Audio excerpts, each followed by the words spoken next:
Throughout the evolutionary history of mankind, there emerges from time to time striking personalities who, through their thoughts and way of being, open up new perspectives on life. Martinus, the Danish writer and mystic, was one of them.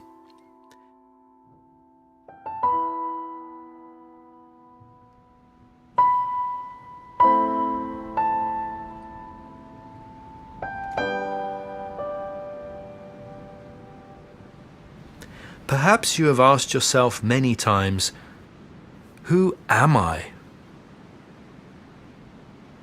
Who am I really?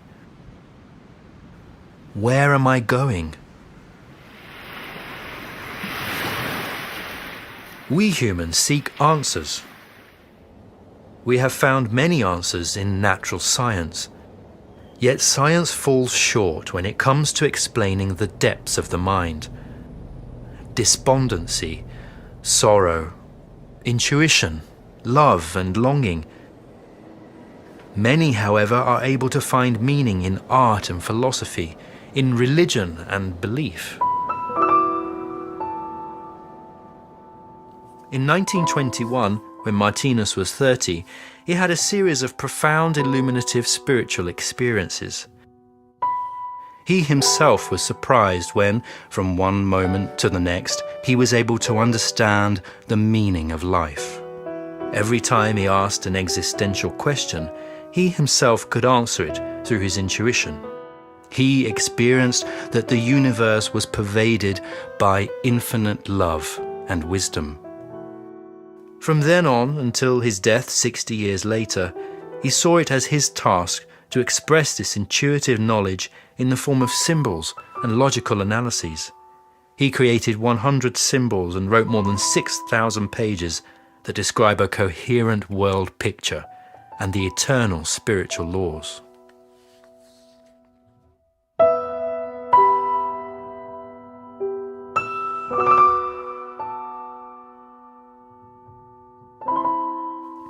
What was it then that Martinus gained insight into, and what can we use it for?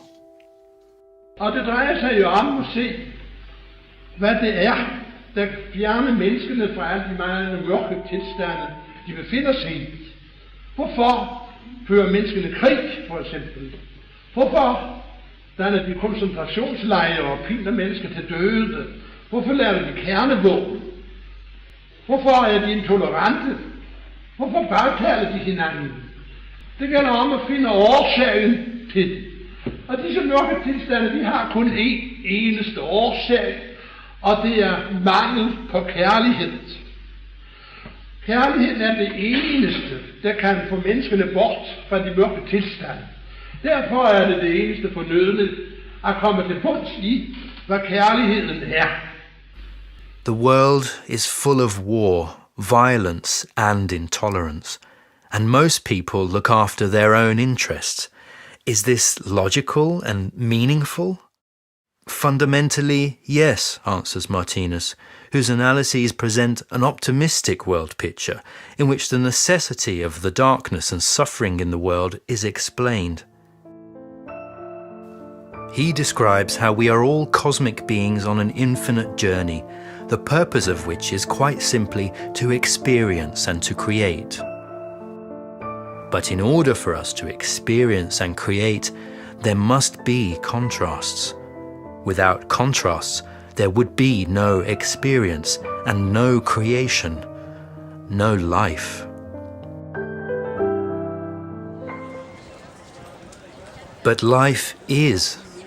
We are taking part in an eternal cosmic education in which we are all teachers and pupils at the same time. The teaching consists of experiences of pleasantness, light and joy which attract us, and unpleasantness, darkness and suffering which repel us. Man kan jo danne i sin egen tankesfære, når man holder alt det mørke ude. Og det gør man der, hvor man går imod mørket med kærlighed, sympati og venlighed. Så vidt det lader sig gøre, så får man ikke det mørke ind i sin bevidsthed. Til sidst, så kan det slet ikke komme ind. Man bliver så vældig trænet op til, at det slet ikke kan trænge ind i en, Man kan slet ikke blive fornærmet. Man kan slet ikke blive bitter eller hadefuld. Men derimod kan man se på disse, nærmest få medynk, nærmest føle medlidenhed med mennesker, der udløser sig på denne måde. Det er jo dette, at vi må komme frem til at få den åndelige side ind i verden.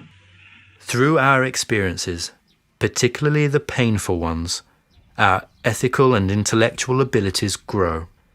All of us, without exception, through rebirth and many lives, will become moral geniuses, radiant beings that emanate only humaneness and neighbourly love. We will then realise who we really are. That on the one hand we are participants in a vast drama full of contrasts in order to experience and create, and on the other hand, behind all the experiences, we are unchangeable, eternal beings. We realise that darkness and suffering are simply camouflaged love, and that death does not exist.